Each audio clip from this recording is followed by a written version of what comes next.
ബിസ്മില്ലാഹിർ റഹ്മാനിർ റഹീം. അൽഹംദുലില്ലാഹി റബ്ബിൽ ആലമീൻ. സ്വലാത്തു വസ്സലാമു അലാ സയ്യിദിനാ മുഹമ്മദിൻ വ ആലിഹി വസഹ്ബിഹി അജ്മഈൻ. ഒന്നരായ പണ്ഡിതന്മാരെ, മുതഅല്ലിമീങ്ങളെ, പ്രിയപ്പെട്ട സഹോദരന്മാരെ, അല്ലാഹു നമ്മുടെ നോമ്പും നിസ്കാരവും ജുമുഅയും ഖുതുബയും മറ്റമലുകളെല്ലാം നമ്മിൽ നിന്ന് കബൂലാക്കുമാറാവട്ടെ. അല്ലാഹുവിൻ്റെ ജന്നാത്തുൽ ഫിർദൗസിൽ ബന്ധുമിത്രാദികളോടൊപ്പം സ്നേഹജനങ്ങളോടൊപ്പം ഒരുമിച്ച് കൂടാൻ നമ്മുടെ ഈ സംഗമം അള്ളാഹു നിമിത്തമാക്കി തരുമാറാവട്ടെ. ആമീൻ. സുദീർഘമായൊരു പ്രഭാഷണമല്ല. പരിശുദ്ധ റമദാനിലെ റഹ്മത്തിൻ്റെ 10-ൽ 60% അവസാനിച്ചു കൊണ്ടിരിക്കുന്ന ഈ ഒരു സന്ദർഭത്തിൽ റമദാൻ കൊണ്ട് നമ്മൾ ഈ ഘട്ടകാലത്ത് എന്തൊക്കെയാണ് അർത്ഥമാക്കേണ്ടത് എന്നതിനെക്കുറിച്ച് ചെറിയ സമയത്ത് മാത്രം ഏതാനും ചില കാര്യങ്ങൾ ഓർമ്മപ്പെടുത്താനാണ് ആഗ്രഹിക്കുന്നത്. എല്ലാവരും മനുഷ്യരാവാനുള്ള ആഗ്രഹത്തിലാണ്. മനുഷ്യക്കോലമുള്ള ആളുകൾ യഥാർത്ഥ മനുഷ്യ സ്വരൂപത്തിൽ നിന്ന് പല കാരണങ്ങളാൽ മാറി സഞ്ചരിച്ചു കൊണ്ടിരിക്കുന്ന പ്രത്യേകമായൊരു കാലം. 2 മാസം കൊണ്ട് മാത്രം 63 കൊലപാതകങ്ങളാണ് കേരളത്തിലുണ്ടായത്. അതിൽ 50 ബന്ധുമിത്രാദികൾ തമ്മിലായിരുന്നു. അതിൽ 37 ലഹരിയുടെ കാരണത്താലായിരുന്നു.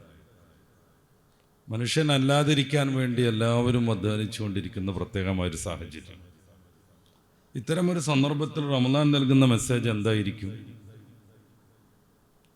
പരിശുദ്ധമായ റമദാനിൽ നോമ്പ് നിർബന്ധമാണെന്ന് കുറിക്കുന്ന സൂറത്തുൽ ബഖറയുടെ 183-ാമത്തെ ആയത്തിൽ റമദാനിൻ്റെ നോമ്പിൻ്റെ ഫലമായിട്ട് അള്ളാഹു നമ്മളോട് പറയുന്നത് ലഅല്ലക്കും തത്തഖൂൻ എന്നാണ്. നിങ്ങൾ തഖ്വയുള്ളവരായി തീരുമെന്ന്.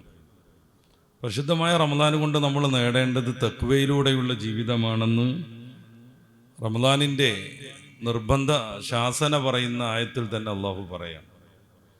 ഇവിടെയാണ് മനുഷ്യൻ തഖ്വയെക്കുറിച്ച് പഠിക്കേണ്ടതും തഖ്വയുടെ മാർഗമായി പരിശുദ്ധ റമദാനിനെ എவ்விധത്തിലേക്ക് നമുക്ക് മാറ്റണം എന്നതിനെക്കുറിച്ച് ആലോചിക്കേണ്ടത്. തഖ്വ എന്ന് പറഞ്ഞാൽ പരിശുദ്ധ ഖുർആനിൽ ഏകദേശം 282 ഇടങ്ങളിൽ പ്രയോഗിക്കുന്ന ഒരു പദമാണ്. തഖ്വയും അതിൽ നിന്ന് നിഷ്പന്നമാകുന്ന കൽപ്പനക്രിയയും മറ്റ് ക്രിയകളും, മൊത്തം തഖ്വയുമായി ബന്ധപ്പെട്ട കാര്യങ്ങൾ 282-ലധികം ഖുർആനിൽ കാണാൻ പറ്റും. അടിക്കടി നമ്മളോട് മാത്രമല്ല, പൂർവികമായ സമൂഹത്തോടും അള്ളാഹു തഖ്വയെക്കുറിച്ച് പറഞ്ഞു. നമ്മളോട് മാത്രമല്ല, പൂർവികരാകുന്ന സമൂഹത്തോടൊക്കെയും പടച്ച റബ്ബ് തഖ്വയെക്കുറിച്ച് തന്നെ പറഞ്ഞു. അവരോടും തഖ്വ കൊണ്ട് കൽപ്പിച്ചു എന്ന് ഖുർആനിൽ പരാമർശിക്കുന്നുണ്ട്. ഈ തഖ്വയുടെ ഏറ്റവും അടിസ്ഥാനപരമായ രീതി, തഖ്വയ്ക്ക് വിവിധങ്ങളായ സ്റ്റേജുകളുണ്ട്. അള്ളാഹു അല്ലാത്ത ഒരു ചിന്തയും മനസ്സിലേക്ക് വരാതെ മനസ്സിനെയും ശരീരത്തിനെയും സമ്പൂർണ്ണമായി സൂക്ഷിക്കുന്ന അതിമിടുക്കരാകുന്ന പൂർവികരൊക്കെ അനുവർത്തിച്ചൊരു തഖ്വയുടെ രീതിയുണ്ട്. ആ തഖ്വയെക്കുറിച്ചാണ് ഇന്ന ഔലിയാഉഹു ഇല്ലൽ മുത്തഖൂൻ എന്ന് ഖുർആൻ പറയുന്നത്. അള്ളാഹുവിൻ്റെ ശ്രേഷ്ഠരാകുന്ന ഔലിയാക്കൾ മുത്തഖീങ്ങളാണെന്ന് പറഞ്ഞാൽ തഖ്വയുടെ ഏറ്റവും ഉത്കൃഷ്ടമായ രൂപം അവർ വെച്ചു പുലർത്തുന്നു എന്നർത്ഥം. തഖ്വയുടെ ഏറ്റവും അടിസ്ഥാനപരമായ രൂപം എന്താണ്? മഹാന്മാരായ പണ്ഡിതന്മാരൊക്കെ വിശദീകരിക്കുന്നു. ഇംതിസാലു ആമിരില്ലാഹി വജിത്തനാബു നവാഹി. അള്ളാഹുവിൻ്റെ കൽപ്പനകൾ പൂർണ്ണാർത്ഥത്തിൽ പാലിക്കുകയും അവൻ വിരോധിച്ച കാര്യങ്ങളെ സമ്പൂർണ്ണമായി ജീവിതത്തിൽ നിന്ന് മാറ്റി നിർത്തലും. ഇതാണ് തഖ്വയുടെ ഏറ്റവും അടിസ്ഥാനം. ഇതിൽ നിന്നാവണം തഖ്വയുടെ പുരോഗതികളും വ്യത്യസ്തങ്ങളായ സ്റ്റേജുകളും ആരംഭിക്കേണ്ടത്. പരിശുദ്ധമായ റമദാൻ നിരവധിയായ തവണ എനിക്കും നിങ്ങൾക്കുമൊക്കെ ആഗതമായിട്ടും ഈ ഒരു തലത്തിലേക്കെങ്കിലും ഉയരാൻ നമ്മളേക്ക് സാധിച്ചിട്ടുണ്ടോ എന്നതേക്കുറിച്ച് ആലോചിക്കുമ്പോഴാണ് ഏകദേശം തുടങ്ങിയ ഈ വർഷത്തെ റമദാൻ ഏത് വിധത്തിലേക്ക് നമ്മൾ മാറ്റണം, അല്ലെങ്കിൽ നമ്മൾ പരിവർത്തിപ്പിക്കണം എന്നതിനെക്കുറിച്ച് നമ്മൾ ആലോചിക്കേണ്ടത്. വലിയൊരു പ്രഭാഷണമല്ലെന്ന് ഞാൻ നേരത്തെ പറഞ്ഞിട്ടുണ്ട്. പല ജാതി തഖ്വകൾ ഉണ്ടായിരിക്കെ തന്നെ അതിൻ്റെ ഏറ്റവും അടിസ്ഥാനപരമായ ഘടകം ഇംതിസാലു അംരില്ലാഹി വജിത്തനാബു നവാഹി എന്ന് വെച്ചാൽ ഒരു റമദാൻ കഴിയുമ്പോഴേക്ക് നമ്മൾ ഈ ഒരു ശൈലിയിലേക്ക് എത്തിച്ചേരണം. അള്ളാഹുവിൻ്റെ എല്ലാ കൽപ്പനകളും പാലിക്കുക, അള്ളാഹു വിരോധിച്ചത് സമ്പൂർണ്ണമായി മാറ്റിവെക്കുക. ഇതിന് സാധിക്കാൻ പറ്റുന്ന ഗംഭീരമായൊരു പരിശീലന പീരീഡാണ് റമദാൻ. നമുക്കറിയാം, ഒരു വർഷം കൊണ്ട് 30 നോമ്പെടുത്ത് തീർത്താൽ റമദാനിലെ നോമ്പാവില്ല. ഒരിക്കലും അത് സാധ്യമേ അല്ല. നേരെ മറിച്ച് തുടർച്ചയായ ഒരു മാസം ഒഴിവാവാതെ നമ്മളത് ചെയ്യണം. എന്തിനാണ്? റമദാൻ മുന്നോട്ട് വെക്കുന്ന തഖ്വയുടെ പരിശീലനം നമ്മുടെ ജീവിതത്തിൻ്റെ ശൈലിയായി മാറാൻ, റമദാനാനന്തര ജീവിതത്തിലും പിന്നെ അതുതന്നെ തുടരാൻ. അതുകൊണ്ടാണ് റമദാൻ സ്വീകാര്യമായോ അല്ലേ എന്നതിനെക്കുറിച്ചൊക്കെയുള്ള ചില ചർച്ചകളിൽ പൂർവികരാകുന്ന മഹത് പണ്ഡിതന്മാർ റമദാനിൻ്റെ മുന്നേയുള്ള ജീവിതവും ശേഷമുള്ള ജീവിതവും തമ്മിൽ സമൂലമായി മാറ്റമുണ്ടെങ്കിൽ ആ റമദാൻ സ്വീകരിച്ചു എന്ന് പറയണത്. ഹജ്ജിനെ കുറിച്ചും അങ്ങനെയുള്ള ചർച്ചകൾ കാണാം. ഹജ്ജിന് പോകുന്നതിൻ്റെ മുന്നേയുള്ള ജീവിതവും ശേഷമുള്ള ജീവിതവും ആത്മീക തലത്തിൽ വലിയ മാറ്റമുണ്ട്. മുമ്പുണ്ടായിരുന്ന അനർത്ഥങ്ങളെല്ലാം മാറുന്നു. മുമ്പ് സമയം കൊന്നുകൊണ്ടിരുന്ന എല്ലാ വിനോദങ്ങളിൽ നിന്നും മാറി നിൽക്കുന്നു. നിസ്കാരത്തിലും ആരാധനകളിലും കൂടുതൽ തൃപ്തിയും സന്തോഷവും വരുന്നു. അങ്ങനെ വന്നാൽ ഹജ്ജ് സ്വീകരിച്ചു എന്നാണ്. ഏകദേശം അതേ മാനദണ്ഡമാണ് പരിശുദ്ധ റമദാനിൻ്റെ സ്വീകാര്യതയ്ക്കും പൂർവികരാകുന്ന പണ്ഡിതന്മാർ പഠിപ്പിക്കുന്നത്. റമദാനിൻ്റെ മുന്നേയുള്ള ജീവിതത്തിൽ നിന്ന് സമ്പൂർണമായൊരു മാറ്റം ശേഷമുള്ള ജീവിതത്തിൽ കണ്ടുവരണം. അങ്ങനെ വരുമ്പോൾ ഈ തഖ്വയുടെ പരിശീലനം ഈ ഒരു മാസം കൊണ്ട് സാധ്യമായി എന്നാണ് അതിൻ്റെ അർത്ഥം. റസൂലുള്ളാഹി സ്വല്ലല്ലാഹു അലൈഹി വസല്ലമ തങ്ങൾ ഇങ്ങനെയല്ലാത്ത നോമ്പിനെ വിമർശിച്ചുകൊണ്ട് വളരെ വ്യക്തമായ രീതിയിൽ ഒരു സന്ദേഹമില്ലാത്ത വിധം പച്ചക്ക് പറഞ്ഞൊരു ഹദീസുണ്ട്. മല്ലം യദഉ ഖൗല സൂർ വൽ അമല ബിഹി വലൈസ ലില്ലാഹി ഹാജ ഫി അൻ യദഅ തആമഹു വശറാബഹു. വൃത്തികെട്ട വാക്കും പ്രവൃത്തിയും മാറ്റിവെക്കാതെ രാവിലെ മുതൽ വൈകിട്ട് വരെ പട്ടിണി കിടക്കേണ്ട കാര്യമേ ഇല്ല. തീർത്തും അലങ്കാരികല്ല ഇത്. വളരെ വ്യക്തമായ രീതിയിൽ അള്ളാഹുവിന് ഇത്തരം ആളുകൾ പട്ടിണി കിടക്കേണ്ട യാതൊരു താല്പര്യമില്ല എന്നാണ് റസൂൽ സല്ലല്ലാഹു അലൈഹി വസല്ലം തങ്ങൾ പറയുന്നത്. അതുകൊണ്ട് പരിശുദ്ധ റമദാനിനെ തഖ്വയുടെ ഒരു പരിശീലനത്തിന് വേണ്ടി നമ്മൾ ഉപയോഗപ്പെടുത്തണം. തഖ്വയുടെ ഏറ്റവും അടിസ്ഥാന ഘടകത്തെക്കുറിച്ചാണ് ഞാൻ പറഞ്ഞത്. ഖുർആനിൽ പലജാതി മനുഷ്യ വിമോചനത്തിൻ്റെ മാർഗത്തെയും തഖ്വയോട് ബന്ധപ്പെടുത്തിയത് നമുക്ക് കാണാൻ പറ്റും. ഭക്ഷണം എന്ന രീതിയിൽ തഖ്വ പരിചയപ്പെടുത്തുന്നുണ്ട്. ഹജ്ജിനെ കുറിച്ചൊക്കെ പറയുമ്പോൾ സൂറത്തുൽ ബഖറയുടെ 197-ാമത്തെ വാക്യത്തിൽ വതസവ്വദു ഫഇന്ന ഖൈറസ്സാദി തഖ്വ, നിങ്ങൾ പാഥേയം തയ്യാറാക്കണം, യാത്രയ്ക്ക് വേണ്ട. ഒരാളെയും ഉപദ്രവിക്കരുത്, ബുദ്ധിമുട്ടിക്കരുത്. നമുക്ക് വേണ്ട കാര്യങ്ങളൊക്കെ നമ്മൾ സ്വന്തമായിട്ട് തന്നെ ആർജിച്ചെടുക്കണം. ഈ കാര്യങ്ങളൊക്കെ വിശദീകരിച്ചിട്ട് വതസവ്വദു ഫഇന്ന ഖൈറസ്സാദി തഖ്വ, ഏറ്റവും നല്ല യാത്രാ സാമഗ്രികൾ, ഭക്ഷണ പദാർത്ഥം, ദീർഘമായ യാത്രക്ക് ആവശ്യമായ ഏതൊക്കെ കാര്യങ്ങളുണ്ടോ അതിൽ ശ്രേഷ്ഠമായത് തഖ്വയാണ് എന്ന് വെച്ചാൽ നമ്മുടെ ചിന്തയും നമ്മുടെ പ്രവൃത്തിയും നമ്മുടെ അനുനിമിഷവും തഖ്വയിലൂടെ തന്നെ കൊണ്ടുപോകണം. ഭക്ഷണത്തിൻ്റെ സുലഭത നമ്മളെക്കുറിച്ച് സന്തോഷമാണ്, പക്ഷെ തഖ്വയിലൂടെയാവണം അതിൻ്റെ ഉപയോഗം. യാത്രാ സംവിധാനങ്ങൾ, സൗകര്യങ്ങൾ എല്ലാം മനുഷ്യനെ സംബന്ധിച്ചിടത്തോളം ആവശ്യമാണ്. റസൂലുള്ളാഹി സ്വല്ലല്ലാഹു അലൈഹി വസല്ലമ തങ്ങൾ അള്ളാഹു മനുഷ്യന് നൽകുന്ന നിഅമത്തുകളെ കുറിച്ച് പരാമർശിക്കുന്ന വിശുദ്ധമായ ഒരു വാക്യത്തിൽ യാത്രാ സംവിധാനത്തെക്കുറിച്ച് പ്രത്യേകം പറയുന്നുണ്ട്. പക്ഷെ അതൊക്കെയും തഖ്വയിൽ അധിഷ്ഠിതമാവണം. ഖുർആനിൽ കുറച്ചുകൂടെ താഴേക്ക് പോകുന്നതാണ് സൂറത്തുൽ അറാഫിൻ്റെ 26-ാമത്തെ വാക്യം. അവിടെ വസ്ത്രത്തെയാണ് തഖ്വയോട് ഉപമിക്കുന്നത്. വലിബാസു തഖ്വ ദാലിക ഖൈർ. തഖ്വയുടെ വസ്ത്രം പല രീതിയിൽ നമുക്ക് ഉപയോഗിക്കാൻ പറ്റും. പക്ഷെ തഖ്വയുടെ വസ്ത്രമാകുമ്പോൾ അള്ളാഹു കൽപ്പിച്ചതും അള്ളാഹു പ്രോത്സാഹിപ്പിച്ചതും മാത്രമേ ഉണ്ടാവുള്ളൂ. അള്ളാഹു വിരോധിച്ചത് ഒരിക്കലും അവൻ്റെ ഡ്രസ്സിൽ വരൂല, അവൻ്റെ വിചാരങ്ങളിൽ വരൂല, അവൻ്റെ തീരുമാനങ്ങളിലൊന്നും റബ്ബിന് വിരുദ്ധമായതൊന്നും കടന്നു വരൂല. വസ്ത്രം എന്ന് പറഞ്ഞാൽ പൊതുവെ മനുഷ്യനെ സംരക്ഷിക്കാനുള്ളതാണ്. ഖുർആൻ തന്നെ അത് പരാമർശിക്കുന്നുണ്ട്, ചൂടിൽ നിന്നും മറ്റും സംരക്ഷിക്കാൻ. പുരുഷനെയും സ്ത്രീയെയും ഭാര്യ ഭർത്താക്കന്മാരാകുന്ന ഘട്ടത്തിൽ പരിചയപ്പെടുത്തുമ്പോൾ പരസ്പരം വസ്ത്രമാണെന്നാണ് ഖുർആൻ പറയുന്നത്. നമ്മളൊക്കെ അറിയുന്ന വളരെ പ്രസിദ്ധമായ സൂക്തം. എന്താണ് ഒരു വസ്ത്രത്തിൻ്റെ ധർമ്മം? പരസ്പരം സംരക്ഷിച്ചു കൊണ്ടേയിരിക്കും. ചൂടിൽ നിന്ന് സംരക്ഷിക്കും, തണുപ്പിൽ നിന്ന് സംരക്ഷിക്കും. ഒരു മനുഷ്യനെ സംബന്ധിച്ചിടത്തോളം ഏറ്റവും പ്രധാനമാണ് അവൻ്റെ നൈസർഗികമായ ജീവിതം, അവൻ്റെ ആത്മീകമായ ജീവിതം. അതിന് പുരുഷൻ സ്ത്രീക്കും സഹായകമായി തീരും. ഔറത്ത് വെളിപ്പെടുന്നതിൽ നിന്ന് സഹായിക്കും. അന്യൻ്റെ മുന്നിൽ പോയി എന്ത് പേരിട്ട് വിളിച്ചാലും അധർമ്മമായ രീതിയിൽ ലൈംഗിക വൃത്തി നടത്തുന്നതിന് ഭാര്യ തടയിടും. വസ്ത്രം പൊതുവെ മനുഷ്യനെ സംരക്ഷിക്കും.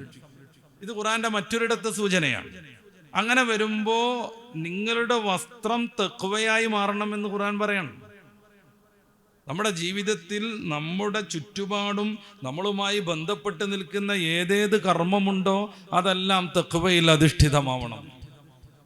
പരിശുദ്ധ ഖുർആനിൽ സൂറത്തുൽ ഹുജറാത്തിന്റെ 13-ാമത്തെ വാക്യത്തിൽ ഇന്ന അക്രമക്കും ഇൻദല്ലാഹി അത്ഖാക്കും, നിങ്ങളിൽ ഏറ്റവും ഉന്നതന്മാർ തഖ്വയുള്ളവരാണെന്ന് പറയുന്നു.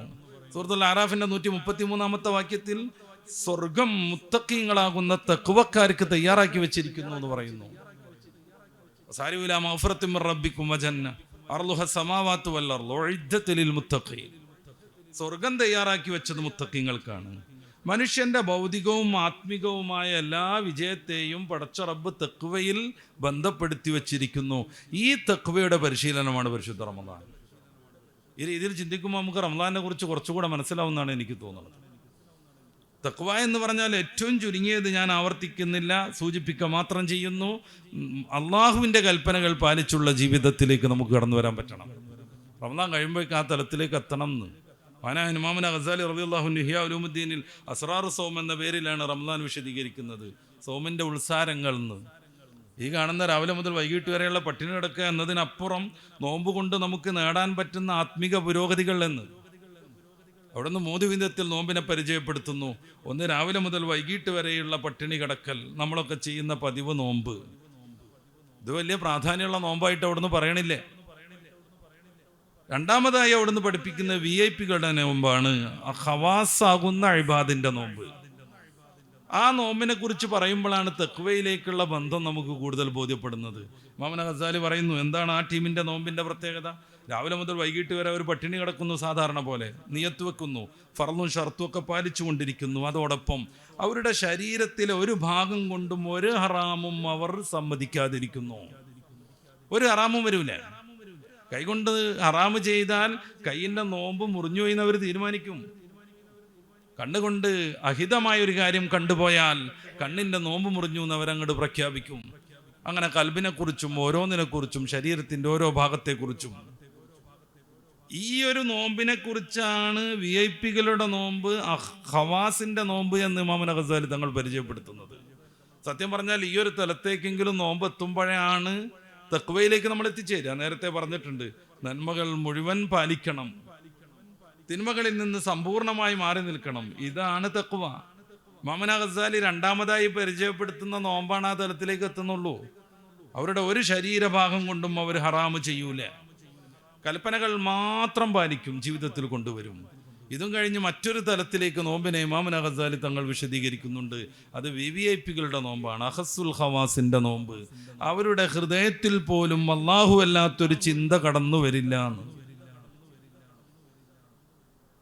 നോമ്പിന്റെ ഫർളും ഷർത്തും പാലിക്കുമെന്ന ഒന്നാം ടീമിൻ്റെതും അവരുടെ ശരീരഭാഗങ്ങൾ കൊണ്ട് ഒരു ഹറാമും പ്രവർത്തിക്കില്ലെന്ന രണ്ടാം വിഭാഗത്തിൻ്റെതും പൂർണ്ണമായി അനുഷ്ഠിക്കുന്നതോടൊപ്പം അള്ളാഹു അല്ലാത്തൊരു ചിന്ത പോലും അവരുടെ മനസ്സിലേക്ക് കടന്നു വരില്ല എന്നാണ്.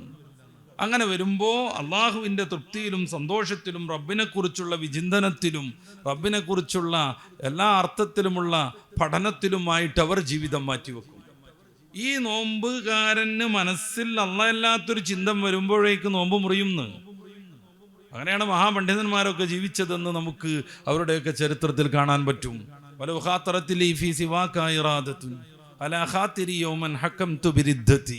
ഏതെങ്കിലും ഒരു ദുർബല നിമിഷത്തിൽ എൻ്റെ ചിന്തയിലേക്ക് റബ്ബേ നീയല്ലാത്തൊരു വിചാരം കടന്നു വന്നാൽ അതോടുകൂടെ മുർത്തദ്ദായി എന്ന് ഞാനങ്ങ് പ്രഖ്യാപിക്കുമെന്ന് ഇബ്നുൽ അറബി തങ്ങളെ പോലെയുള്ളവരൊക്കെ പാടി നടന്നത് കാണാം.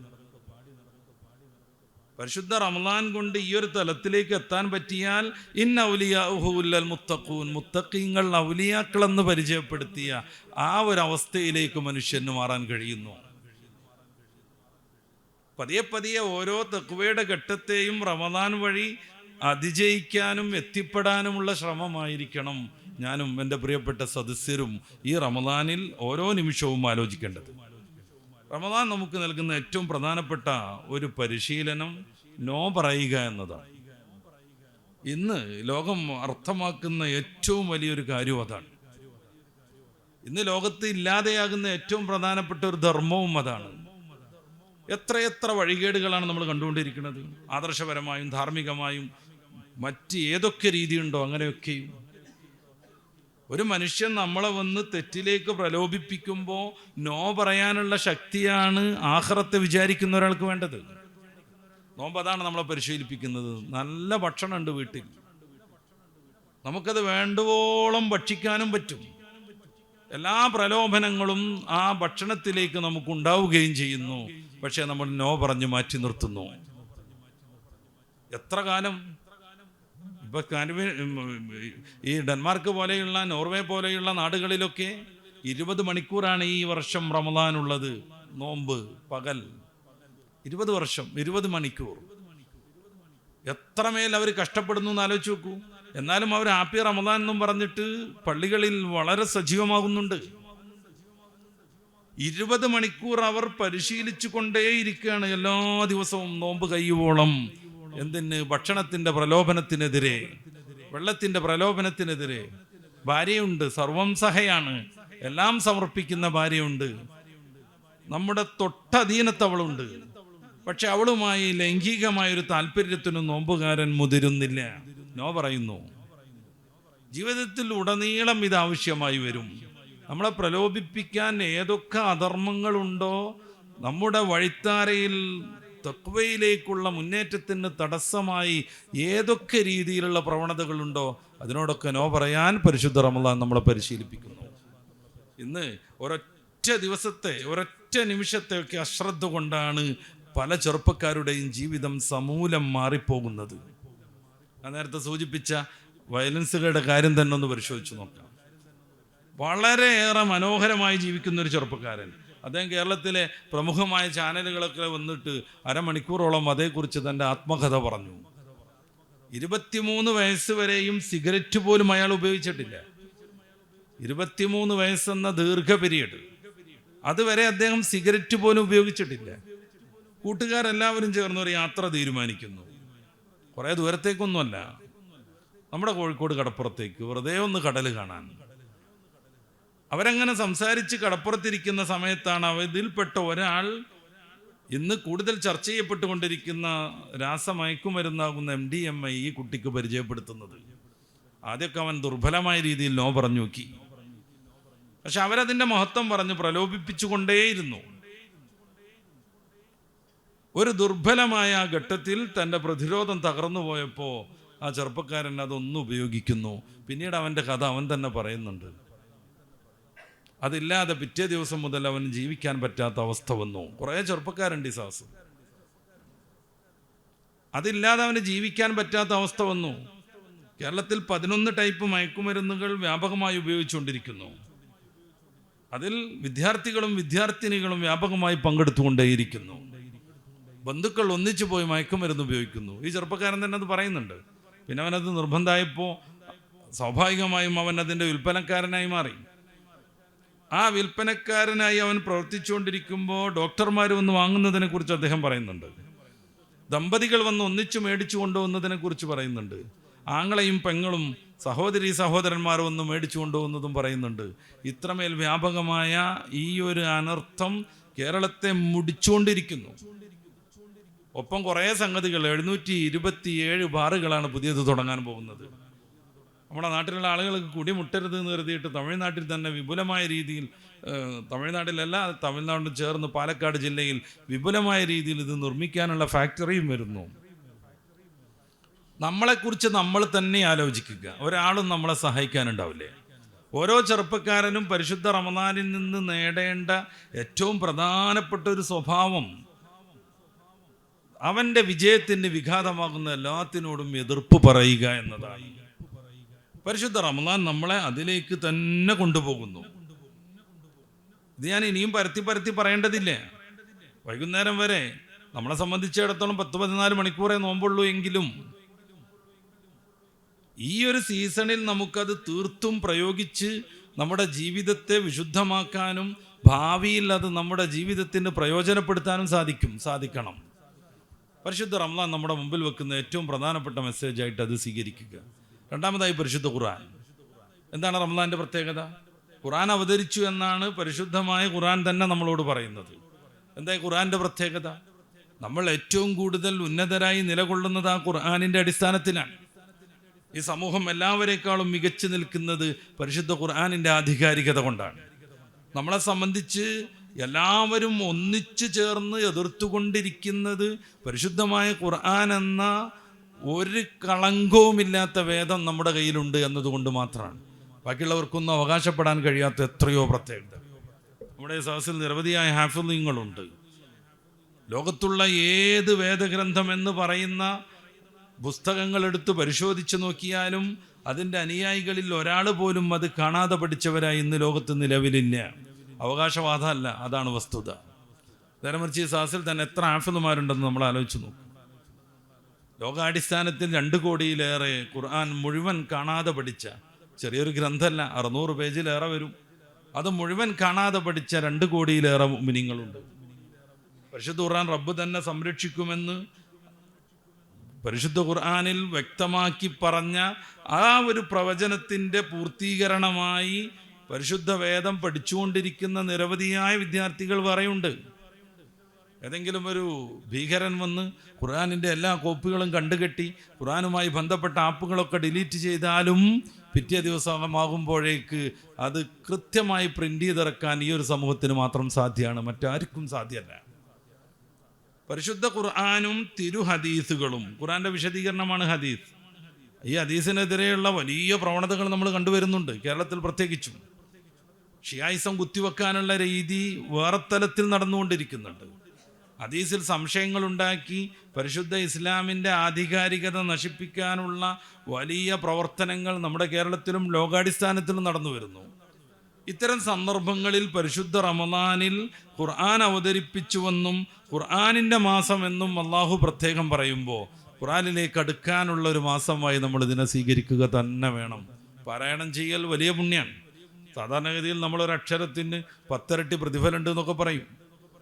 അത് അങ്ങനെ തന്നെയാകുന്നത് ഏറ്റവും മിനിമം സൈസ് പ്രതിഫലം കാണുമ്പോഴാണ്. നേരെ മറിച്ച് അലി ഇബ്നു അബീ ത്വാലിബ് റളിയല്ലാഹു അൻഹുവിൽ നിന്ന് ഇമാം ഗസാലി ഇഹ്യാ ഉലുമുദ്ദീനിൽ ഉദ്ധരിക്കുന്ന ഒരു കാര്യം, ഒരാൾ നിന്ന് നിസ്കരിക്കുമ്പോൾ ഖുർആൻ ഓതുകയാണെങ്കിൽ ഒരക്ഷരത്തിന് 100 ഇരട്ടി പ്രതിഫലം കിട്ടുന്നതാണ്. ഒരക്ഷരത്തിന് 100 ഇരട്ടി പ്രതിഫലം കിട്ടും. അതുകൊണ്ടാണ് റസൂലുള്ളാഹി സ്വല്ലല്ലാഹു അലൈഹി വസല്ലം തങ്ങളൊക്കെ ദീർഘമായി നിസ്കരിച്ചത്. നിസ്കരിക്കുമ്പോൾ തന്നെ ദീർഘമായി ഖുർആൻ പാരായണം ചെയ്തത്. അനസ് റളിയല്ലാഹു അൻഹു ചെറിയ കുട്ടിയാകുമ്പോൾ നബിയെ തുടർന്ന് തഹജ്ജുദിനൊന്ന് നിസ്കരിക്കാൻ കൂടിയ കഥ അവിടുന്ന് പിന്നെ കൗതുകത്തോടെ പറയുന്നുണ്ടല്ലോ. ഉലമാക്കൾ ധാരാളം ഉണ്ട്, അവർക്കൊക്കെ അതറിയാം. ആദ്യം തന്നെ പോയി ഇടതുവശത്താണ് അനസ് റളിയല്ലാഹു അൻഹു നിന്നത്. നബി തങ്ങൾ മെല്ലെ തിരിച്ചിട്ട് വലതുവശത്തേക്കാക്കി. ഫാത്തിഹയ്ക്ക് ശേഷം റസൂൽ തങ്ങൾ സൂറത്തുൽ ബഖറ പാരായണം ചെയ്യാൻ ആരംഭിച്ചു. അനസ് റളിയല്ലാഹു അൻഹുവിൻ്റെ കുഞ്ഞു മനസ്സിൽ തോന്നി, ഒരു 100 ആയത്തൊക്കെ എത്തുമ്പോൾ നിർത്തുമായിരിക്കും. 100 കഴിഞ്ഞു പോയി.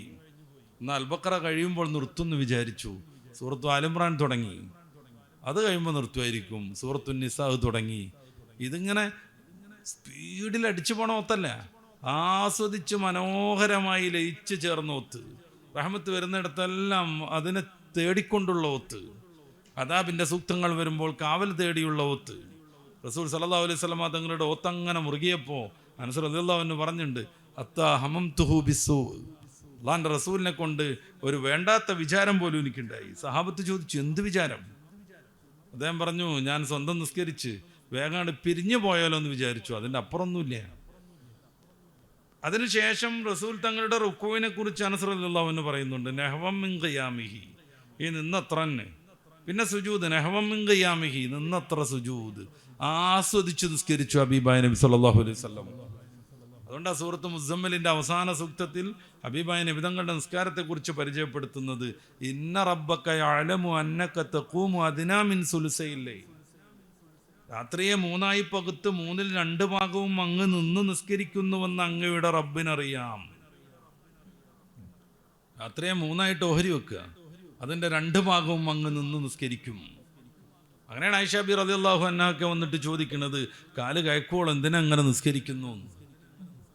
അങ്ങനെ രാത്രിയെ സജീവമാക്കിയ റസൂൽ സല്ലല്ലാഹു അലൈഹി വസല്ലമ തങ്ങളെ ധിക്കരിക്കുന്നത് കൊണ്ടാണ് ഇമാമുന അബൂസൂരിയൊക്കെ ലറംതു സുന്നത മൻ അഹ്യല്ലലാമ ഇദ എന്ന് ബൈത്ത് ചൊല്ലുന്നത്. പരിശുദ്ധ റമദാൻ ഖുർആനിൻ്റേതുകൂടെയാണ്. നമ്മൾ നിന്ന് നിസ്കരിക്കുന്ന സമയത്ത് ഒരു അക്ഷരം ഓതിക്കഴിഞ്ഞാൽ അതിന് 100 ഇരട്ടി പ്രതിഫലമുണ്ട്. റമദാനിൽ അല്ലാത്തപ്പോഴും ഉണ്ട്. റമദാനിൽ അതിന് കനം കൂടിക്കൊണ്ടേയിരിക്കും. ഇരുന്ന് നിസ്കരിക്കുമ്പോഴാണെങ്കിൽ 50 ഇരട്ടി പ്രതിഫലം. നമ്മൾ നിസ്കാരത്തിലല്ലാതെ ഒലുവൊക്കെ എടുത്ത് വേണം കരുതി ഓതുകയാണെങ്കിൽ 25 ഇരട്ടി. ഒലു ഒന്നുമില്ലാതെ ഒരു വെറും ഓത്ത് ഓതുന്നതിനെ കുറിച്ചാണ് ലിക്കുല്ലി അറഫിൻ അശറു അംസാലിഹ, ഏറ്റവും ചുരുങ്ങിയത് 10 ഇരട്ടി പ്രതിഫലം ഉണ്ട് എന്ന് അള്ളാഹുവിൻ്റെ റസൂൽ പരിചയപ്പെടുത്തുന്നത്. അവിടുന്ന് ഹദീസ് പറയുന്നുണ്ട്, ലാ ഖൂലു ലക്കും അലിഫ് ലാം മീൻ ഹറഫ്. അലിഫ് ലാം മീൻ എന്ന് പറഞ്ഞാൽ ഒരക്ഷരമല്ല. പിന്നെയോ അലിഫുൻ ഹറഫുൻ ലാമുൻ ഹറഫുൻ മീമുൻ ഹറഫുൻ. അലിഫ് ലാമ് മീം ഇത് ഒരർഫാണ്. നമ്മളത് പാരായണം ചെയ്യുമ്പോൾ 9 പ്രതിഫലത്തിലേക്ക് എത്തുന്നതാണ് പണ്ഡിതന്മാർ പറയുന്നത്. അലിഫ് എന്ന് പറയുമ്പോൾ 3 അക്ഷരമുണ്ട്, ലാമിലും 3, മീം എന്ന് പറയുമ്പോഴും 3 അക്ഷരമുണ്ട്. മൊത്തം 3 പദങ്ങൾ, 3 അക്ഷരം അ എന്ന് പറയല്ല നമ്മൾ, നേരെ വെച്ചാൽ അലിഫ് എന്നാണ് പറയണത്. അപ്പോൾ 3 അക്ഷരം വന്നു, മൊത്തം 9. അലിഫ്ലാമി എന്ന് പറയുമ്പോഴേക്ക് ഏറ്റവും ചുരുങ്ങിയത് 90 പ്രതിഫലം. ഇത് റമദാനാകുമ്പോൾ ഖനം കൂടും, പിന്നെയും വർധനമുണ്ടാകും. അപ്പൊ ഖുർആനിന്റെ മാസം എന്നാണ് പരിശുദ്ധമായ ഖുർആൻ ഈ റമദാനിനെ പരിചയപ്പെടുത്തുന്നത്. ഖുർആൻ അവതരിച്ച മാസം. മറ്റു വേദങ്ങളും റമദാനിലാണെന്ന് നമുക്ക് ചില വിശദീകരണങ്ങളിൽ കാണാം. എന്തായാലും പരിശുദ്ധ ഖുർആൻ മാത്രമാണ് വായനയ്ക്ക് പ്രത്യേകമായ ആരാധനയായി കണക്കുള്ളത്. അൽ മുതഅബ്ബദു ബി തിലാവത്തിഹി, ഖുർആനെ കുറിച്ച് മാത്രമേ ഉള്ളൂ. മുമ്പുള്ള വേദങ്ങളൊന്നും പാരായണം ചെയ്യുന്നത് സ്വതന്ത്രമായൊരു ആരാധനയല്ല. വിജ്ഞാനവുമായി ബന്ധപ്പെട്ടൊക്കെയുള്ള പ്രവർത്തനം നടത്തുമ്പോൾ അതിന് പ്രതിഫലം കിട്ടുന്നത് പോലെ ആ വേദവുമായി മുന്നോട്ട് പോകുമ്പോൾ അത് പഠിക്കുമ്പോൾ അതിനൊക്കെ ഒരു ഇൽമിൻ്റെ കൂലി കിട്ടും. നേരെ മറിച്ച് ഖുർആൻ സ്വതന്ത്രമായൊരു ഇബാദത്താണ്, പാരായണം ചെയ്യൽ തന്നെയും. അങ്ങനെ വരുമ്പോൾ ഖുർആനിലൂടെ നമ്മൾക്ക് മുന്നോട്ട് പോകാൻ കഴിയണം, അത് കൂടുതൽ ആലോചിക്കാൻ കഴിയണം, ഖുർആനെ കുറിച്ച് പഠിക്കാനും കഴിയണം. പരിശുദ്ധ ഖുർആൻ അഭിമാനത്തിൻ്റെ സ്രോതസ്സായിട്ട് നമുക്ക് കാണാനും പറ്റണം. ഒരുവിധ വൈകല്യങ്ങളും വരാതെ 1500 വർഷം നിലനിന്നു. ഇനിയും അത് എന്നും നിലനിൽക്കും. അല്ലാഹുവിൻ്റെ റസൂൽ സല്ലല്ലാഹു അലൈഹി വസല്ലം തങ്ങൾ അവസാനത്തെ പ്രവാചകരാണ്. ഇനിയൊരു പ്രവാചകൻ വരാനേ ഇല്ല. പ്രവാചകൻ എന്ന് പറഞ്ഞ് വന്ന കുറേ ആളുകളൊക്കെ ചരിത്രത്തിൽ കഴിഞ്ഞു പോയിട്ടുണ്ട്. അവരുടെ ദുർബലമായ വാദവും അവരോടൊപ്പം തന്നെ കുഴിച്ചു മൂടിയിട്ടുണ്ട്. ഇനിയും ചില ആളുകളൊക്കെ അങ്ങനെ വരാൻ സാധ്യതയുണ്ട്. ഖാദിയാനിയായി നടന്നിരുന്ന 2 ആളുകൾ ഇപ്പോൾ മൊറീഷ്യസിൽ നബിമാരായിട്ട് വാദിക്കുന്നുണ്ട്. നമ്മുടെ കേരളത്തിലും വയനാട്ടൊക്കെ വന്നിട്ടുണ്ടായിരുന്നു അതിൽപ്പെട്ട ഒരുത്തൻ. ആരൊക്കെ നബി എന്ന് വാദിച്ചാലും അവരാരും ഇനി നബിയേ അല്ല. പരിശുദ്ധ ഖുർആൻ സൂറത്തുൽ അഹ്സാബിൻ്റെ 40-ാമത്തെ വാക്യത്തിൽ കൃത്യമായി പറഞ്ഞത് അള്ളാഹുവിൻ്റെ റസൂൽ അവസാനത്തെ പ്രവാചകരാണ് എന്നാണ്. 200-ലധികം ഹദീസുകളിൽ നബി സല്ലല്ലാഹു അലൈഹി വസല്ലം തങ്ങളും അത് വിശദീകരിച്ചിട്ടുണ്ട്. എന്നല്ല, അത് സംബന്ധമായി പൂർവികർ പല ഗ്രന്ഥങ്ങളും രചിച്ചു. അത്തസ്രീഹു ബിമാ തവാത്തറ ഫീ നസൂഹിൽ മസീഹ് പോലെയുള്ള ഗ്രന്ഥങ്ങൾ ഇത് തന്നെ സമർത്ഥിക്കാനുള്ളതാണ്. അപ്പോൾ ആരിനി നബി എന്ന് പറഞ്ഞു വന്നാലും അത് സ്വീകാര്യമേ അല്ല. ഹബീബായ നബിതങ്ങളാണ് അവസാനം വരെയുള്ള പ്രവാചകർ. അതുകൊണ്ട് റസൂല് നബിയാണെന്നതിൻ്റെ ഏറ്റവും ഉത്തമമായ ദൃഷ്ടാന്തം, മുഅ്ജിസത്ത് ഖിയാമത്ത് നാൾ വരെ നിലനിൽക്കേണ്ടതുണ്ട്. അതാണ് പരിശുദ്ധ ഖുർആൻ. ഇതുവരെ ചരിത്രത്തിൽ ഖുർആൻ ഉന്നയിച്ച വെല്ലുവിളികൾ അങ്ങനെ തന്നെ നിൽക്കുന്നു. ഖുർആൻ മുന്നോട്ട് വെച്ച ആദർശങ്ങൾ അത് അങ്ങനെ തന്നെ തുടരുന്നു. 1500 വർഷം മുന്നേ അവതീർണമായൊരു ഗ്രന്ഥത്തിൽ പറയുന്ന ഒരൊറ്റ വാക്യം പോലും ആധുനിക കാലത്തെ ഏറ്റവും പുതിയ ഗവേഷണങ്ങളോട് വിരുദ്ധമല്ല. ചെറുപ്പക്കാർ ശരിക്കും ആലോചിക്കണം. നമ്മുടെ വേദം എന്ന് പറഞ്ഞ് നമ്മൾ കൊണ്ടുനടക്കുന്ന സംഭവം എന്താണെന്നതിനെ കുറിച്ച് നല്ലൊരു ബോധം നമുക്ക് വേണം. 1500 വർഷം മുന്നേ അവതരിച്ചതാണ് പരിശുദ്ധ ഖുർആൻ. അതിൽ പറഞ്ഞ ഒരൊറ്റ കാര്യവും ഈ ആധുനിക കാലത്ത് മനുഷ്യൻ കണ്ടെത്തിയ ഒരു സത്യസന്ധമായ നിയമത്തോടും വിരുദ്ധമേയല്ല. നമ്മുടെ മക്കൾ സ്കൂളിൽ പഠിക്കുന്ന പുസ്തകം 5 വർഷം കൂടുമ്പോഴേക്ക് നിർബന്ധമായും മാറ്റിയിരിക്കും. എന്താ കാര്യം? അപ്പോഴേക്ക് ശാസ്ത്രലോകത്ത് കുറേ മാറ്റങ്ങൾ ഉണ്ടായിട്ടുണ്ടാകും. നമ്മളൊക്കെ പഠിക്കുന്ന കാലത്ത് നവഗ്രഹങ്ങളായിരുന്നു 9 എണ്ണം. നമ്മുടെ മക്കളൊക്കെ പഠിക്കുന്ന ഈ കാലത്തോ 8 എണ്ണയേ ഉള്ളൂ. ഒരു മാറ്റം ഞാൻ ഉദാഹരിച്ചതാണ്. ശാസ്ത്രരംഗത്ത് മാറ്റങ്ങൾ ഉണ്ടായിക്കൊണ്ടേയിരിക്കും. അതുകൊണ്ട് 5 വർഷമാകുമ്പോഴേക്ക് നമ്മുടെ സയൻസിൻ്റെ പാഠപുസ്തകങ്ങളൊക്കെ മാറും, അല്ലെങ്കിൽ അത് പഠിക്കാൻ യോഗ്യമല്ലാതെ വരും. പരിശുദ്ധ ഖുർആൻ അവതരിച്ചത് 5 വർഷം മുന്നേ അല്ല, 1500 വർഷം മുന്നേ. ഖുർആനിൽ പറയുന്ന ഒരൊറ്റ കാര്യവും ഇന്ന് കണ്ടുപിടിച്ച ശാസ്ത്രവുമായി വിരുദ്ധമേ അല്ല. ശാസ്ത്രത്തിൻ്റെ ചില നിഗമനങ്ങളുണ്ട്, അതേക്കുറിച്ചല്ല ഞാൻ പറയണത്. സത്യസന്ധമായി ശാസ്ത്രം തെളിയിച്ച ഒരു വസ്തുതയോടും ഖുർആൻ വിരുദ്ധമേയല്ല. എന്തുകൊണ്ട് ഇത് സാധിക്കുന്നു? ഹബീബായ നബി സല്ലല്ലാഹു അലൈഹി വസല്ലം തങ്ങൾ ആരിൽ നിന്നൊക്കെയോ ഖുർആൻ കേട്ടെഴുതി കൊണ്ടുവന്നു എന്നുള്ള രീതിയിലുള്ള വ്യാജമായ പ്രചാരണങ്ങളൊക്കെ നമ്മുടെ കേരളത്തിൽ വ്യാപകമായുണ്ട്. പലപ്പോഴും നമ്മുടെയൊക്കെ ശ്രദ്ധയിൽ അത് പെട്ടിട്ടുമുണ്ടാകും. പ്രിയപ്പെട്ട സഹോദരന്മാർ, ആലോചിച്ച് നോക്കുക. ഞാൻ ഈ പറഞ്ഞ കാര്യം മാത്രം അന്നത്തെ നല്ലൊരു ശാസ്ത്ര അധ്യാപകനോട് റസൂലുള്ളാഹി സ്വല്ലല്ലാഹു അലൈഹി വസല്ലം തങ്ങൾ ചെന്ന് സ്വകാര്യമായി കുറേ ശാസ്ത്രീയ വിജ്ഞാനം നേടുന്നു, അതൊക്കെ കൊണ്ടുവന്ന് ഖുർആനിൽ ചേർക്കുകയും ചെയ്യുന്നു എന്ന് വെറുതെ സങ്കല്പിക്കുക നമ്മൾ. അന്നത്തെ ഒരു പ്രമുഖനായ ശാസ്ത്രജ്ഞനെ കാണുന്നു റസൂൽ സ്വല്ലല്ലാഹു അലൈഹി വസല്ലം. എന്നിട്ട് അദ്ദേഹത്തോട് കുറേ സയൻസിൻ്റെ വിഷയങ്ങളൊക്കെ ചോദിച്ച് മനസ്സിലാക്കുന്നു. അത് പിന്നീട് വന്ന് ഖുർആനിൽ ചേർത്തിട്ട് അവതരിപ്പിക്കുകയും ചെയ്യുന്നു. അങ്ങനെയായിരുന്നുവെങ്കിൽ പല ഭാഗങ്ങളിലും ഖുർആൻ നമുക്കിന്ന് പരസ്യമായി ഓതാൻ പറ്റൂലായിരുന്നു. അവിടെ എത്തുമ്പോൾ നമുക്ക് എടുത്തു ചാടേണ്ടി വരും. കാരണം അതിൽ നിന്നൊക്കെ മാറി ശാസ്ത്രലോകം എവിടെയോ എത്തിപ്പോയി. ഒരു ഉദാഹരണം പറയാം. റസൂൽ തങ്ങൾ ഖുർആനുമായി കടന്നു വരുമ്പോൾ കുട്ടി ജനിക്കുന്നത് മെൻസസ് ബ്ലഡ് കട്ട പിടിച്ചായിരുന്നു എന്നായിരുന്നു ശാസ്ത്രത്തിൻ്റെ വിശ്വാസം. കാരണം ഈ ഒരു ഓവുലേഷൻ സംഭവിച്ച് സിക്താണ്ഡം രൂപപ്പെട്ട് ഗർഭം തുടങ്ങിയിടം മുതൽ പിന്നെ ആർത്തവം എന്ന് പറഞ്ഞ പരിപാടി ഉണ്ടാവില്ലേ. അപ്പം അന്നത്തെ ശാസ്ത്രജ്ഞന്മാർ ആലോചിച്ചു, എക്സ്റേ ഇല്ല, സ്കാനിങ് ഇല്ല, ഇതിനപ്പുറം ഒരു ഗവേഷണം നടത്താൻ അന്ന് മാർഗമില്ല. അന്നത്തെ ശാസ്ത്രജ്ഞന്മാർ ആലോചിച്ചു, ഈ മെൻസസ് ബ്ലഡ് കട്ട പിടിച്ചിട്ടാണ് കുഞ്ഞ് ജനിക്കുന്നത്, കാരണം കുട്ടിയുടെ ഉള്ളിലും ചോര തന്നെയാണ്. അള്ളാഹുവിൻ്റെ റസൂൽ സല്ലല്ലാഹു അലൈഹി വസല്ലം തങ്ങൾ അന്നത്തെ ഏതെങ്കിലും ഒരു സയൻറ്റിസ്റ്റിനോട് ചോദിച്ച് ഗർഭസ്ഥ ശിശു എങ്ങനെ രൂപപ്പെടുന്നു എന്ന് അന്നത്തെ ശാസ്ത്ര ചിന്തപ്രകാരം പരിശുദ്ധ ഖുർആനിൽ ചേർത്തിരുന്നുവെങ്കിൽ അവിടെ എത്തുമ്പോൾ എടുത്ത് ചാടേണ്ടി വരും നമുക്ക്. കാരണം ഇന്ന് നമുക്കറിയാം, ഒരു തുള്ളി ശുക്ലത്തിൽ 6 കോടിയിലേറെ ബീജഗണങ്ങളുണ്ടെന്ന്. ഒരു തുള്ളിയിൽ 6 കോടി. അതിലൊന്ന് മാത്രമാണ് കുഞ്ഞായി രൂപപ്പെടുന്നതെന്ന്. പരിശുദ്ധ ഖുർആൻ ഇതേക്കുറിച്ച് പറഞ്ഞിട്ടില്ലെങ്കിൽ അതങ്ങടെ അബദ്ധത്ത് പറയാതെ പോയതാണെന്ന് മനസ്സിലാക്കാം. പക്ഷേ ഇതേക്കുറിച്ച് കൃത്യമായി എന്നെ പറഞ്ഞു, മിന്നു തുഫത്തിൻ, ഒരു തന്മാത്രയിൽ നിന്ന്. അതിന് മാറാൻ ഒരു സാധ്യതയില്ല.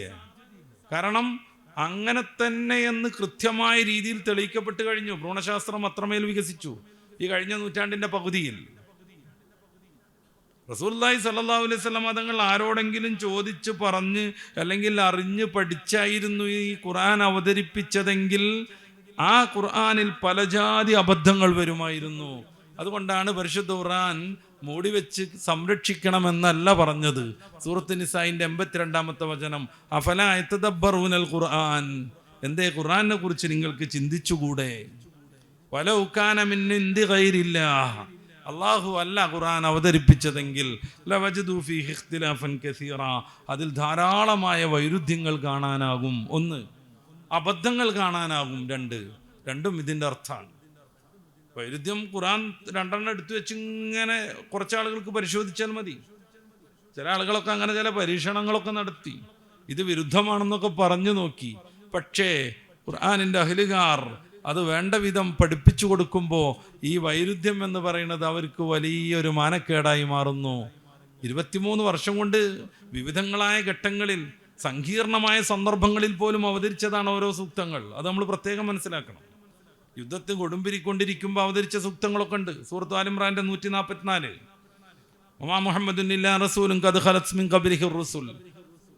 ഉഹദ് യുദ്ധത്തിൽ ചില തെറ്റിദ്ധാരണകൾ മുഖേന സഹാബിവര്യന്മാരിൽ പലരും നബിതങ്ങളെ വിട്ട് ദൂരേക്ക് പോയൊരു സന്ദർഭത്തിൽ എല്ലാ ശത്രുക്കളും ഒരുമിച്ച് കൂടി അഭിമായ നബിതങ്ങളെ നിഗ്രഹിക്കാനുള്ള കഠിനാധ്വാനം നടത്തുന്ന സന്ദർഭത്തിൽ വമാ മുഹമ്മദുൻ ഇല്ലാ റസൂൽ അവതരിക്കുന്നു. 23 വർഷം വിവിധ ഘട്ടങ്ങളിൽ വിവിധ സന്ദർഭങ്ങളിൽ അങ്ങനെ അവതരിക്കപ്പെട്ടൊരു സൂക്തം മറ്റൊരു സൂക്തത്തോട് വിരുദ്ധമല്ല.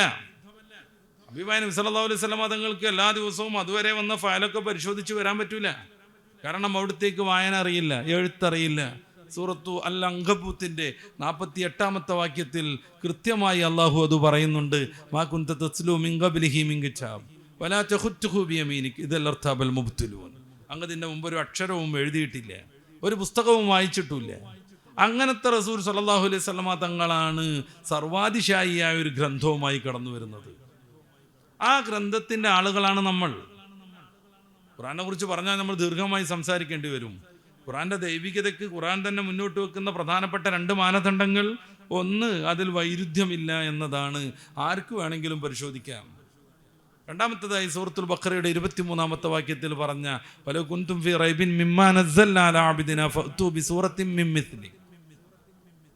അല്ലാഹുവിൻ്റെ റസൂൽ അവതരിപ്പിക്കുന്ന വേദഗ്രന്ഥത്തിൽ നിങ്ങൾക്ക് വല്ല സംശയം ഉണ്ടെങ്കിൽ, അത് നബിതങ്ങൾ തന്നെ ഉണ്ടാക്കുന്നതാണെന്ന് നിങ്ങൾ വിചാരിക്കുന്നുവെങ്കിൽ, ആരോപിക്കുന്നുവെങ്കിൽ, അത് ദൈവികമല്ലെന്ന് നിങ്ങൾക്ക് വാദമുണ്ടെങ്കിൽ, അതിലെ ഒരധ്യായത്തിന് തുല്യമായൊരു അധ്യായമെങ്കിലും നിങ്ങളൊന്ന് കൊണ്ടുവരൂ. സർവരെയും നിങ്ങൾ കൂട്ടിന് വിളിച്ചോളൂ എന്ന് ഖുർആൻ പറയുന്നുണ്ട്. സർവ്വ മനുഷ്യരും ഒരുമിച്ച് കൂടുക, സർവ്വ ജിന്നുവർഗവും ഒരുമിച്ച് കൂടുക, എന്നിട്ട് ഖുർആനിലെ ഒരു അധ്യായത്തിന് സമം മറ്റൊരധ്യായം രൂപീകരിക്കുക. എത്ര ലളിതമാണ് വെല്ലുവിളി. പക്ഷേ ചരിത്രത്തിൻ്റെ ഇന്നലകളിൽ പലരും ശ്രമിച്ചുവെങ്കിലും ആരും ആ ദൗത്യത്തിൽ പൂർണ്ണതയിലേക്ക് എത്തിയില്ല.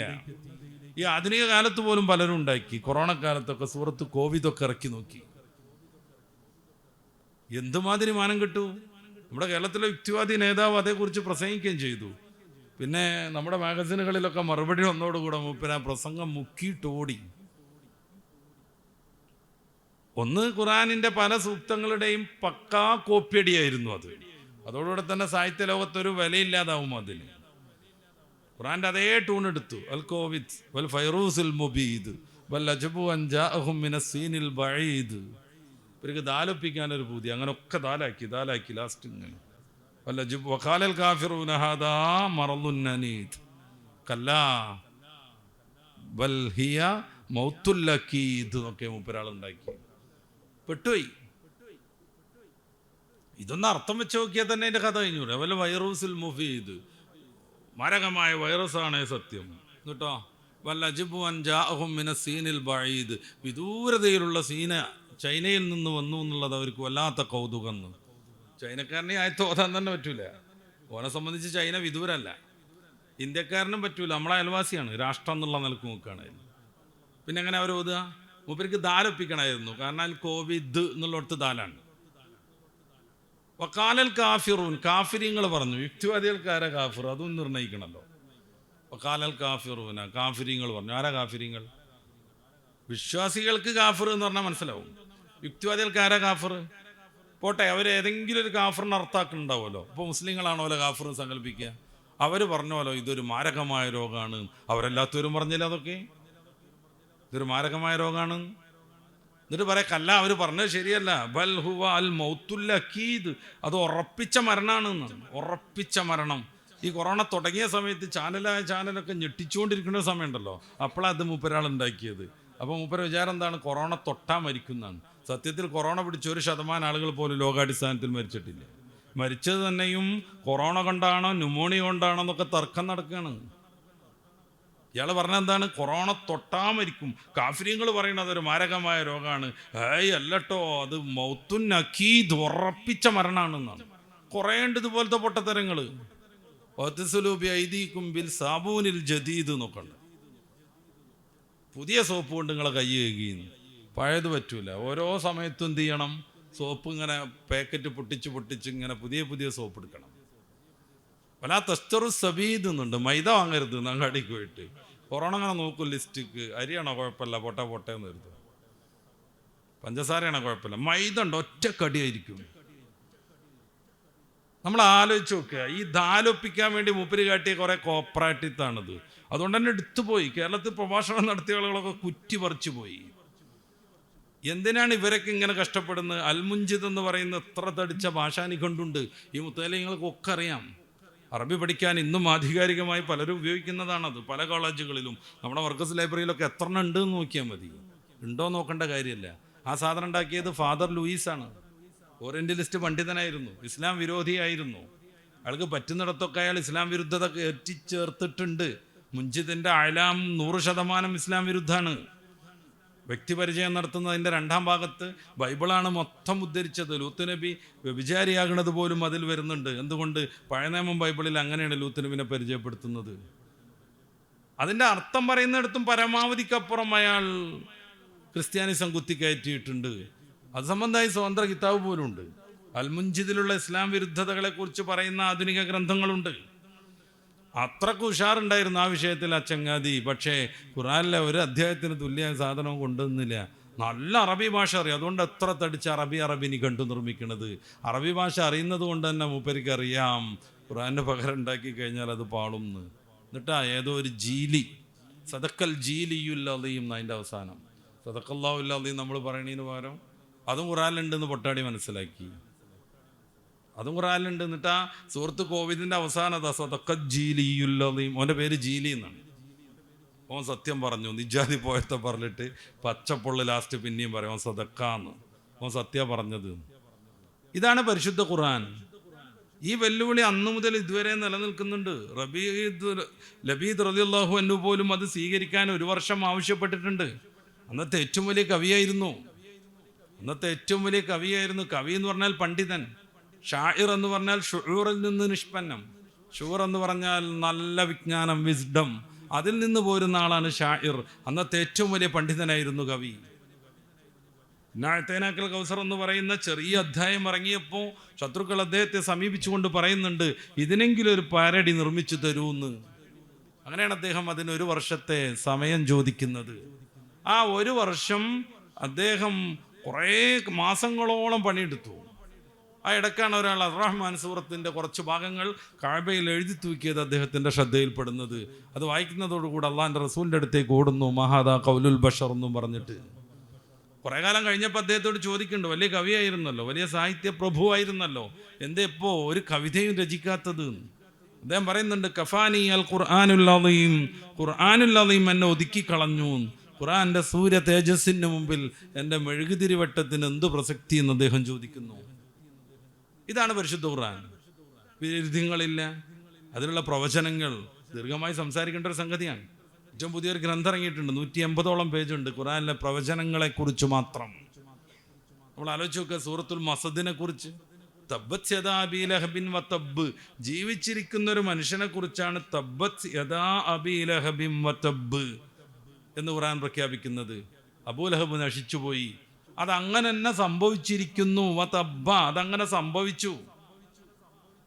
നമ്മൾ ആലോചിച്ച് നോക്കുക, ഖുർആനിൽ എന്തെങ്കിലും ഒരു വൈകല്യം കാണാൻ വേണ്ടി കഠിനാധ്വാനം ചെയ്തിരുന്ന ശത്രുക്കൾക്ക് ഈ അബൂലഹബിനെ കുളിപ്പിച്ചൊരുക്കിയിട്ട് ഈ ഒന്ന് ഇസ്ലാമായിട്ട് അഭിനയിക്കുന്നു മാത്രം പറഞ്ഞാൽ മതിയായിരുന്നു.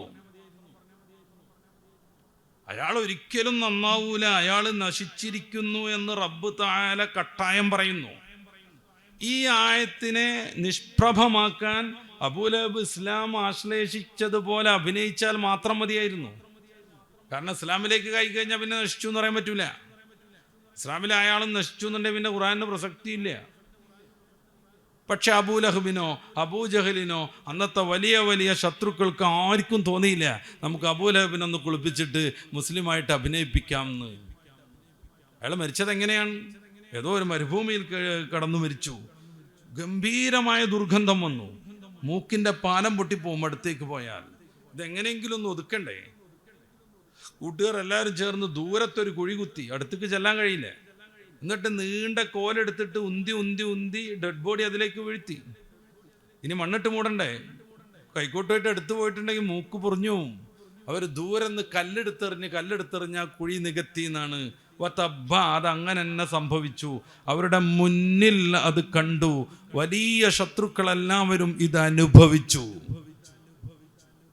അവർക്ക് എന്തുകൊണ്ട് ഖുർആനെ തോൽപ്പിക്കാൻ വേണ്ടി അബൂലഹബിനെ മുനാഫിക്കാക്കി ഒന്ന് അവതരിപ്പിക്കാമായിരുന്നില്ല? എത്ര ആൾക്കാർ അങ്ങനെ ഉണ്ടല്ലോ, മുനാഫിഖീങ്ങൾ.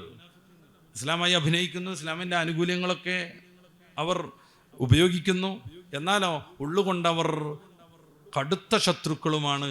അബൂലഹബ് അങ്ങനെ പറഞ്ഞാൽ ഈ മസദ് സൂറത്തിന് റസൂലുള്ളാഹി സ്വല്ലല്ലാഹു അലൈഹി വസല്ലമ തങ്ങൾക്ക് മാറ്റിവെക്കേണ്ടി വരുമായിരുന്നു. പക്ഷേ സംഭവിച്ചില്ല. എന്ന് മാത്രമല്ല, വംറഅതുഹു ഹമ്മാലത്തൽ ഹതബ്, റസൂലിനെ ഉപദ്രവിക്കാൻ വേണ്ടി വിറകും കമ്പും ചുമന്ന് റസൂലിൻ്റെ വഴിയൊക്കെ തടസ്സപ്പെടുത്തിയിരുന്ന അബൂലഹബിൻ്റെ ഭാര്യ ഉമ്മു ജമീൽ, അവരും നശിച്ചിരിക്കുന്നു എന്ന് ഖുർആൻ പറയാണ്. വളരെ ഗൗരവത്തിൽ നമ്മളിത് പഠിക്കണം. അവരും നശിച്ചു. സത്യത്തിൽ അബൂലഹബിന് അന്ന് 3 ആൺകുട്ടികളുണ്ടായിരുന്നു. റസൂൽ സല്ലല്ലാഹു അലൈഹി വസല്ലമ തങ്ങളുടെ 2 മക്കളെയാണ് 2 പേർ കല്യാണം കഴിച്ചിരുന്നത്. ഈ ആയത്തിറങ്ങിയതോടുകൂടി അവർ 2 പേരും റസൂലിൻ്റെ അടുത്ത് വന്നിട്ട് മക്കളെ അവിടെ തള്ളി റസൂലിനെ ആക്ഷേപിച്ചൊക്കെ പോയി. ആ യാത്രയിൽ ഒരാളെ സിംഹം പിടിച്ചു, ബാക്കി 2 പേർ അവിടെയുണ്ട്.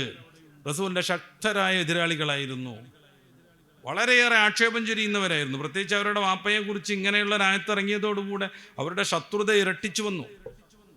ഈ ഒരു സന്ദർഭത്തിലും അള്ളാഹുവിൻ്റെ റസൂൽ അവതരിപ്പിക്കുന്ന സൂറത്തുൽ മസദിൽ വംറഅതുഹു, അബൂലഹബിൻ്റെ ഭാര്യ നശിച്ചു എന്നേ പറയുന്നുള്ളൂ.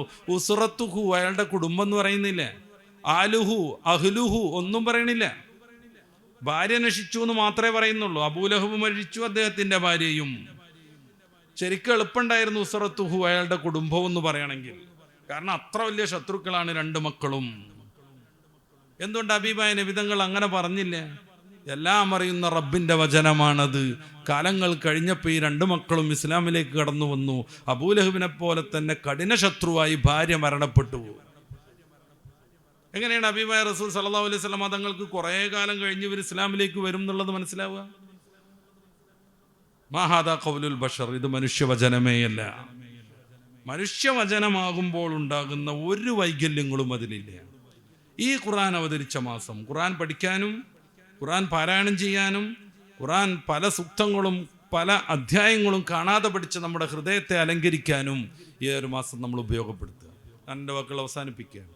പരിശുദ്ധ ഖുർആൻ നമ്മുടെ മുന്നിലുണ്ട്, അതിൻ്റെ വിശദീകരണമാവുന്ന ഹദീസുകളുമുണ്ട്. അതാണ് ഈ പരിശുദ്ധ ഇസ്ലാമിൻ്റെ ഏറ്റവും വലിയ ശ്രേഷ്ഠത, മറ്റുള്ളവർക്ക് ആർക്കും അവകാശപ്പെടാനില്ലാത്ത പ്രത്യേകതയും. അതുകൊണ്ടാണ് എല്ലാവരും വട്ടം ചേർന്ന് ഇസ്ലാമിനെ നശിപ്പിക്കാൻ ശ്രമിക്കുന്നത്. പലപ്പോഴും നമ്മൾ അവരുടെ വിചാരങ്ങൾക്കൊത്തു നീങ്ങിക്കൊണ്ടിരിക്കുന്നു. സൂറത്തുൽ മാഇദയുടെ 50-ാമത്തെ ആയത്തിൽ അള്ളാഹു ചോദിക്കുന്നുണ്ട്, അഫഹുക്മൽ ജാഹിലിയ്യത്തി യബ്ഗൂൻ, നിങ്ങളെല്ലാവരും ഈ ജാഹിലിയ കാലത്തെ വിധിയും അന്നത്തെ തീരുമാനങ്ങളും പിന്തുടരുകയാണോ? നമ്മളത് ഓരോരുത്തരും ചോദിക്കണം. നമ്മുടെ വേഷം ഇസ്ലാമിൻ്റെതാവണ്ടേ എന്ന് ചോദിക്കണം ചെറുപ്പക്കാർ. നമ്മുടെ ഹെയർ കട്ട് ഇസ്ലാമിൻ്റെതാവണ്ടേ എന്ന് ചോദിക്കണം. നമ്മുടെ വാക്കും നോക്കും സംസാരവും ബോഡി ലാംഗ്വേജും ഇസ്ലാമിൻ്റെതാവണ്ടേ എന്ന് നമ്മൾ ആലോചിക്കണം. എല്ലാം സമ്പൂർണ്ണമായി ഇസ്ലാമികവൽക്കരിക്കാനുള്ള പരിശീലന പീരീഡാണ് പരിശുദ്ധ റമദാൻ. പൂർണ്ണമായ രീതിയിൽ റമദാനിലേക്ക് എത്തണം. പരിശുദ്ധമായ റമദാനിൻ്റെ ഓരോ നിമിഷത്തെയും മഹത്വങ്ങൾ നമ്മൾ മനസ്സിലാക്കണം. നമ്മളെ തോൽപ്പിച്ചുകൊണ്ടിരിക്കുന്ന, നമ്മുടെ സംസ്കാരം മാറ്റിക്കൊണ്ടിരിക്കുന്ന, സ്പെയിനിലൊക്കെ ഇസ്ലാമിനെ തോൽപ്പിച്ച് സാംസ്കാരികമായ അധിനിവേശം വഴിയായിരുന്നു.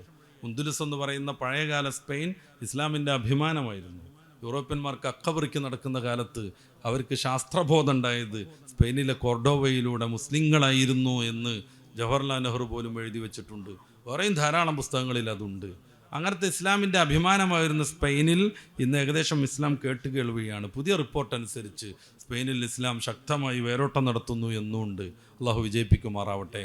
അതുപോലെ നമ്മളെയും സാംസ്കാരികമായ അധിനിവേശം നടത്തുന്ന ശത്രുക്കളെ തിരിച്ചറിഞ്ഞ് പരിശുദ്ധ റമദാൻ വഴി എല്ലാ വിപത്തുകളെയും പ്രതിരോധിച്ച് യഥാർത്ഥ മുഅ്മിനീങ്ങളായി വളരാനും ജീവിക്കാനും ആ ഒരു ജീവിതം പരിശീലിക്കാനും അള്ളാഹു നമ്മെ അനുഗ്രഹിക്കുമാറാവട്ടെ. കൂടുതൽ പരിശുദ്ധ ഇസ്ലാമിലേക്ക്, ഖുർആനിലേക്ക്, ഹദീസുകളിലേക്ക് മടങ്ങാൻ അള്ളാഹു നമുക്കൊക്കെ തൗഫീഖ് നൽകുമാറാവട്ടെ. നമ്മുടെ മുൻകഴിഞ്ഞ റമദാനുകളും സംഭവിച്ചുകൊണ്ടിരിക്കുന്ന റമദാനും സമ്പൂർണ്ണമായി അനുകൂലമായി സാക്ഷി നിൽക്കുന്നവരിൽ അള്ളാഹു നമ്മയൊക്കെ ഉൾക്കൊള്ളിക്കുമാറാവട്ടെ. മർക്കസ് സംരംഭങ്ങൾക്കും ധാരാളമായി സഹായം ചെയ്യുന്നവരുണ്ട്. എല്ലാവർക്കും പടച്ച റബ്ബേ അർഹമായ പ്രതിഫലം നൽകണേ റഹ്മാനെ.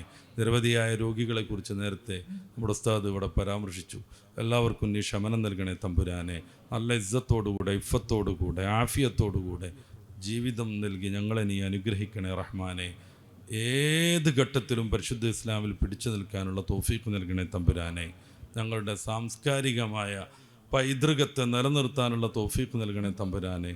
ഞങ്ങളുടെ മക്കൾ പരമ്പരയിലും വിദ്യാർത്ഥി പരമ്പരയിലും ഖിയാമത്ത് നാൾ വരെ ഒരാളെപ്പോലും നീ മുർത്തദ്ദാക്കരുത് റഹ്മാനെ, ഫാസിഖാക്കരുത് റഹ്മാനെ, മുബ്തദി ആക്കരുത് റഹ്മാനെ. നിന്നെയും നിൻ്റെ ഹബീബിനെയും ഇഷ്ടപ്പെടുന്ന പരിശുദ്ധ ഖുർആനിൻ്റെയും തിരുഹദീസിൻ്റെയും സേവകന്മാരായ പരിശുദ്ധ ഇസ്ലാമിൻ്റെ പ്രബോധകരായ പ്രചാരകരായ നല്ല വിശ്വാസികളായി ഞങ്ങളെല്ലാവരെയും നീ സ്വീകരിക്കണേ റഹ്മാനെ. പരിശുദ്ധ റമദാൻ ഞങ്ങൾക്ക് നീ അനുകൂലമാക്കി സാക്ഷിയാക്കണേ റഹ്മാനെ. ഞങ്ങളുടെ ജീവിതത്തിൽ സംഭവിച്ച എല്ലാ ഭാഗങ്ങളും റമദാനിൻ്റെ മഹത്വം കൊണ്ട് വിട്ടുപുറത്ത് മാപ്പാക്കണേ റഹ്മാനെ. ഞങ്ങളിൽ നിന്ന് ബന്ധപ്പെട്ട ധാരാളം ആളുകൾ മരണപ്പെട്ടിട്ടുണ്ട്. എല്ലാവർക്കും നീ സ്വർഗം നൽകണേ റഹ്മാനെ. ഖബർ ജീവിതം തന്നെ സ്വർഗീയ ജീവിതമായി ആസ്വദിക്കാൻ നീ തൗഫീഖ് നൽകണേ തമ്പുരാനെ. റബ്ബനാ ആതിനാ ഫിദ്ദുനിയ ഹസന വഫിൽ ആഖിറതി ഹസനത വഖിനാ അദാബന്നാർ. ആമീൻ ബിറഹ്മതിക യാ അർഹമർ റഹീമീൻ.